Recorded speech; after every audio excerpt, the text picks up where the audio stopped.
Hi. Wir sind heute nicht wegen unserem schönen Rudi da hinten da, sondern es geht um die neue, kleinere Schwester vom Rudi. Die hat schon ein bisschen krachen lassen, obwohl sie jünger ist und hat es anscheinend nicht ganz so gut vertragen. Aber schauen wir mal, wie unser neues Projekt startet. Ja, die nicht mehr ganz taufrische hatte Erstzulassung im Juni 2000. Wir sind mittlerweile die vierten Halter. TÜV hat sie leider nicht mehr aktuell. Es ist ein 2,5 Liter TDI verbaut, leider nur mit dem blauen I. Das heißt, es ist kein Ladeluftkühler drauf. Somit hat der Motor nur 88 PS. Aber den Unterschied zu unserem Rudi, so ganz ohne Turbo, merkt man trotzdem schon gewaltig. Und jetzt schauen wir mal rein. Dann mal herein in die gute Stube. Schuhe braucht er nicht ausziehen, das macht hier eh keinen Sinn mehr. Der Bus ist vorher auf einem großen landwirtschaftlichen Betrieb gefahren, entsprechend viel genutzt und nur das Nötigste gepflegt. Entsprechende Laufleistung, auch die Abnutzung hier drin. Wir haben mittlerweile doch schon stolze 342.000 Kilometer.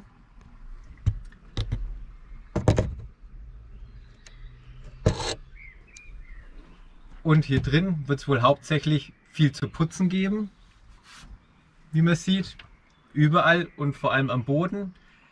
Der Sitz hat ein Loch und der Dachhimmel hat auch schon bessere Zeiten gesehen. Aber was man vermerken muss und ihm positiv zugute halten muss, er hat ein halbes Soundsystem drin. Wir haben CD-Wechsler, top aktuell und auch noch schöne Boxen. Und jetzt schauen wir mal, wie das Bild von außen ausschaut. Natürlich wird man mit dem Auto ordentlich gefordert, also bastelmäßig und reparaturmäßig können wir uns hier voll austoben. Wir haben hier jetzt kleinen Rost, mittleren Rost und großen Rost.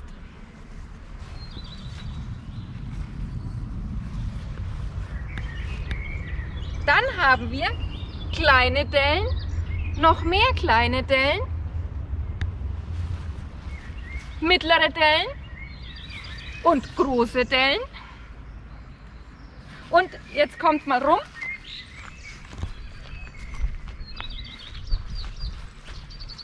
Hier haben wir auch noch mehr Rost. Und natürlich nicht nur Rost, sondern es ist auch noch einiges kaputt am Auto.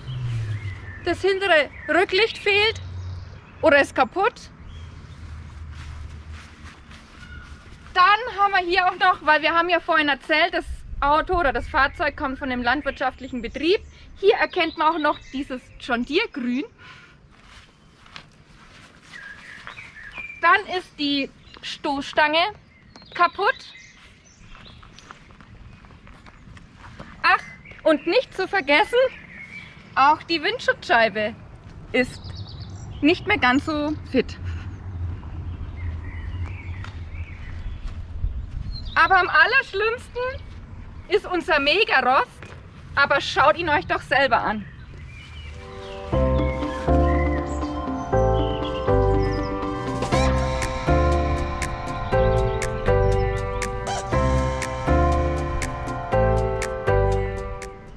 Das waren jetzt so die groben Mängel. Es gibt einiges zu tun und wir schauen mal, ob wir es hinbekommen.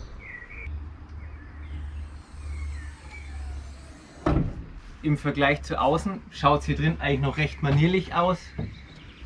Die Seitenverkleidungen sind zwar zerdeppert, da kommen aber sowieso neue rein.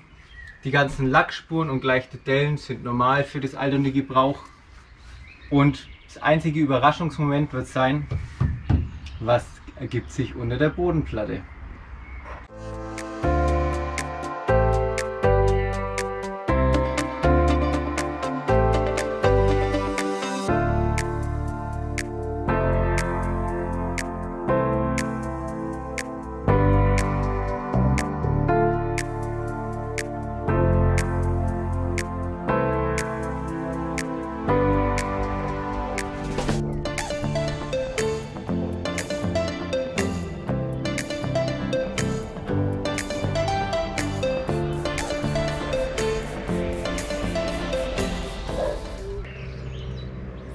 war jetzt unsere kleine Vorstellungsrunde.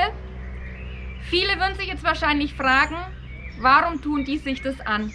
Mit diesen vielen Mängeln, keinen TÜV und dann noch so viele Kilometer auf dem Tacho. Warum? Ja, ist eine sehr gute Frage. Aber wir haben den Bus vom Schlachter oder eher einem Schrottplatz gerettet. Erstens war er sehr, sehr günstig für uns. Und zweitens wollten wir einfach mal schauen, wie weit kommt man als Laie, so einen Bus wieder selbst herzurichten. Also wir haben bis jetzt null Ahnung von Schweißen oder Metallarbeiten. Und wie man gesehen hat, da gibt es einiges zu machen hier dran. Wir wollten einfach wissen, wie weit kommt man als Laie. Für den einen oder anderen von euch vielleicht auch spannend. Und auch ganz einfach zum Üben, dass wenn an unserem schönen Rudi mal was zu machen ist, dass wir den nicht gleich als Erstlingswerk verpfuschen, sondern hier können wir uns mal ordentlich dran austoben. Kann natürlich sein, dass man auf halber Strecke das große K bekommt, also die Nerven verliert und einfach nur alles hinschmeißen will. Kann natürlich auch passieren, aber wir werden uns auf jeden Fall mal dran versuchen. Und falls wir es nicht schaffen sollten, den Bus wieder TÜV-tauglich zu bekommen, er wird auf jeden Fall innen ausgebaut, außen wieder aufgehübscht, weil dann haben wir nämlich noch was anderes mit ihm vor. Genau, es bleibt auf jeden Fall spannend. Also wenn euch das interessiert, wie weit wir kommen, ob wir es hinkriegen oder was wir ansonsten damit vorhaben, lasst uns gerne ein Abo da, wenn ihr es noch nicht gemacht habt, und einen Daumen hoch. Würde uns echt freuen und dann sehen wir uns das nächste Mal wieder. Bis dahin. Ciao.